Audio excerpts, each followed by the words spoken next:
you carrying pain that seems impossible to heal? Maybe it's the ache after losing someone you love, the frustration of life not going as planned, or the quiet loneliness that sometimes creeps in, even when you're surrounded by others. If you've ever felt burdened by pain, emotional, physical, or simply the weight of the world, know that you are not alone. Pain is part of the human experience. But what if pain didn't have to define your story? What if ancient wisdom could transform the way you live with it? Over 2,500 years ago, a man sat beneath a Bodhi tree and vowed not to rise until he understood the deepest truths of existence. Through his journey, the Buddha discovered a teaching that would bring relief and peace to millions for centuries. The core of this teaching is clear-eyed, compassionate, and yet radically practical. Yes, suffering is woven into life itself, but there is a way to find freedom in the midst of it. Today I want to share this one transformative teaching of the Buddha, how understanding suffering, its causes, and the practice of letting go can help you walk through life with more peace, resilience, and love. Let's begin by looking at suffering, not as a philosophical idea, but as a real, ever-present part of ordinary life. Think about a time you lost someone dear to you, or when illness changed your plans and dreams. Recall the sting of betrayal, the disappointment when life took an unexpected turn, the slow passage of time or aging that can bring grief and uncertainty. These aren't just individual hardships, they're universal. No one is exempt. The Buddha named this all-encompassing quality of life dukkha. It's often translated as suffering, but it also means stress, dissatisfaction, or the inherent unsatisfactoriness of conditioned existence. Imagine a wheel with a slightly crooked hub. No matter how finely crafted it is, there will always be a bumpy ride. Likewise, no matter how carefully we try to arrange life, there is always an undercurrent of dukkha. That's the first of the Four Noble Truths, the foundation of Buddhist insight, that life, by its nature, involves struggle, loss, aging, and ultimately, death. But the Buddha didn't stop at acknowledging pain. He offered profound insight into its root cause, and more importantly, a way out. What is the real source of suffering? The Buddha taught that pain is often unavoidable, but suffering is something we build on top of it. Suffering, at its root, comes from attachment, our clinging to things being just as we want them to be. We seek pleasure, approval, comfort, and certainty. We hope our loved ones will never leave us. We want our bodies to remain youthful and pain-free. We believe our minds should always be sharp, our work valued, our world predictable. But the nature of reality is change. Everything and everyone we love will shift, evolve, and eventually fade away. When we try to hold tightly to what must change, or push away what is already here, we create resistance. And this resistance is the engine of our ongoing suffering. Here's an example. Losing someone you care about is painful, and grief is natural. But often, what adds layers of suffering is the mind's insistence that things shouldn't be this way. We replay memories, regret words spoken or left unsaid, or wish desperately we could return to how things were. The pain is compounded by our refusal, deep inside, to accept the impermanence of life. The same is true with less dramatic moments. A dream job falls through, your child grows up and moves away. The retirement you envisioned unfolds differently. The ache you feel is not just from what happened, but from the inner voice demanding that reality conform to your wishes. It is our craving for permanence, our resistance to what is, that tightens the knot of suffering. Has there ever been a time you caught yourself wishing for a moment to last forever, or struggling against something inevitable?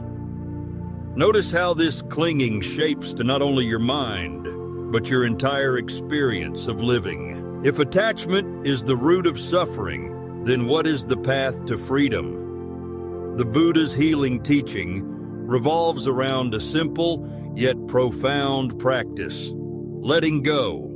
But letting go isn't about indifference, suppression, or pretending you don't care. Rather, it is the courageous act of opening to reality, of seeing and accepting things as they are, without adding the weight of expectation or resistance. Letting go is not giving up. It's not resigning yourself to fate or suppressing your feelings. It means meeting each moment with a spirit of openness, allowing life to flow, relationships to change, successes and failures to rise and fall, knowing you can face them all with a steady heart.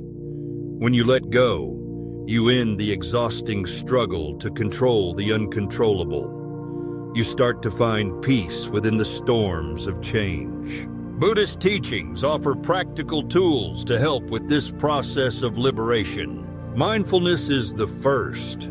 Through mindful awareness, you learn to observe your suffering without judgment, recognizing pain when it arises, acknowledging anger or fear without becoming lost in them. Mindfulness helps you step off the hamster wheel of rumination and reaction. Instead of drowning in the story, "This shouldn't be happening," you rest in direct experience, tightness in the chest, tears on the cheeks, the ache of loss. Meditation is the second tool. By sitting quietly with yourself, focusing on the breath or sensations in the body, you develop the capacity for calm and clarity. As the mind settles, your reactions soften. Instead of grabbing at pleasure or pushing away pain, you cultivate spaciousness, the ability to be with what's here without clinging or aversion. And then there's loving kindness, also known as metta. This practice involves intentionally sending goodwill and compassion to yourself and others, even and especially when you're hurting. When you repeat phrases like, "May I be well, may I be peaceful," you water the seeds of empathy and forgiveness. You start to see yourself not as a flawed struggler, but as a human being, worthy of care in all your moments of suffering and joy. In time, loving kindness dissolves the harsh edges of judgment, making the process of letting go a little gentler, a little softer. There's a saying in Buddhism, pain is inevitable, suffering is optional. Life will bring pain, but how you meet it, whether with resistance or with open-hearted acceptance, makes all the difference. Let's bring these teachings to life with a real story of transformation. Picture a woman devastated by the loss of her spouse.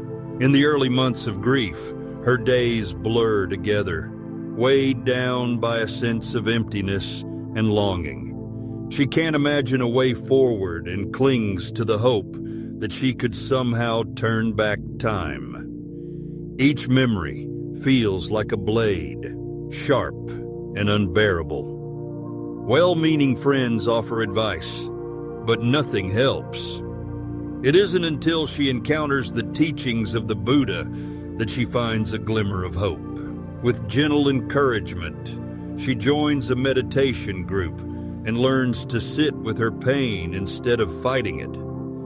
At first, the thoughts are overwhelming, but slowly, she begins to recognize the pattern. Every pang of sorrow is braided with the thought, "This shouldn't have happened." Through mindfulness, she notices how her resistance fuels her suffering. In meditation, she learns to return again and again to the breath, offering herself kindness with each exhale. Over weeks and months, the grief remains, but its edges soften. She stops insisting life return to what it was. Instead of being trapped by her loss, she discovers she can hold her love and her pain together, letting go of her expectations and allowing healing to unfold. Her story isn't unique. Across Buddhist monasteries, support groups, and even in quiet living rooms all over the world, people have walked through heartbreak, trauma, and betrayal, not because their outer circumstances magically improved, but because they found the courage to meet suffering with awareness and compassion. This is the real miracle, not the erasure of pain, but the transformation of the mind that holds it. As the Buddha taught, Buddha didn't promise to erase pain. He gave us the wisdom to walk through it with peace. That insight is your inheritance as well. You don't need to renounce the world, shave your head, or take up vows to access it. Every breath is a new chance to practice letting go, a gentle invitation to soften the grip, release the struggle, and open to the healing power of presence. Take a moment now, consider, what pain are you holding on to, silently carrying in your heart or your body? Is there a part of you grasping after how things used to be, or fighting against how things are now? What would it feel like to put this burden down, if only for a moment? The practice of letting go doesn't happen all at once. It's a gradual unfolding. Perhaps you start by bringing mindfulness to your pain, acknowledging it instead of avoiding it. Perhaps you practice loving kindness by offering yourself words you would give a dear friend. Each small step is a movement toward freedom. Remember, suffering is a universal experience, but healing can be as well. Through wisdom, mindfulness, and the compassion to let go, you begin to weave more peace into the fabric of your days. As you do, you not only lessen your own suffering, you shine as a beacon of hope for those around you. If this teaching resonated with you, I invite you to take it to heart and to practice, even in small ways. And if you know someone who is struggling, someone carrying pain that seems impossible to heal, share this wisdom with them. Like, subscribe, and send this message along. In healing ourselves, we begin, little by little, to heal the world.